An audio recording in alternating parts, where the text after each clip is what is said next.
কালকে ভিডিওতে তো দেখলেই আমরা গেছিলাম গ্রসারি শপিং করতে স্মার্ট বাজারে। তো নিয়ে চলে এসেছি টু ইয়ামের কে বম্ব র্যামেন। এই র্যামেন আমি ফার্স্ট টাইম ট্রাই করব, আর আমি র্যামেনের আগে কোনোদিনও খাইনি। এই দেখো সিজলিং অয়েলে কি দিয়েছে, গোলাপি রঙের, দেখতে কিন্তু হেভি সুন্দর লাগছে। তার সাথে ছিল প্যাকেট খুললেই একটা সিজনিং অয়েল, যেটা ছিল একদমই সাদা। দাঁড়াও স্টেপ বাই স্টেপ পরপর দেখাতে দেখাতে আসি। তো প্রথমেই আমি এই নুডলসটাকে ভালো করে বয়েল করে নিয়েছিলাম, তারপর একটা বাটিতে এটাকে ঢেলে দিলাম।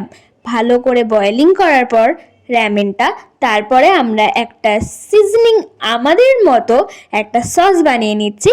তো প্রথমেই কড়াইটাতে তেল গরম করতে কিন্তু দিয়ে দিয়েছি অলরেডি। তার মধ্যে একটা বাটিতে রসুন কুচি, soya sauce, tomato ketchup, red chilli sauce এবং তার সাথে ওই গরম তেলটা কড়াই থেকে ঢেলে দিয়েছি। কেমন সিজনিং এই সসটা? তো আমার স্টাইলে কিন্তু এটা তোমরাও ট্রাই করতে পারবে। এর সাথে যে অয়েলটা দিয়েছে সেটা কিন্তু পুরো জলের মতো সাদা, দেখতেই পেলে তোমরা, একটু স্টিকি ছিল। ভালো ফ্লেভার আনতে আমি আর এর মধ্যে অ্যাড করলাম চিজ, ভর্তি ভর্তি চিজ অ্যাড করার পরে চলো তোমাদেরকে রিভিউটা দিই। বাজে ব্যাকগ্রাউন্ড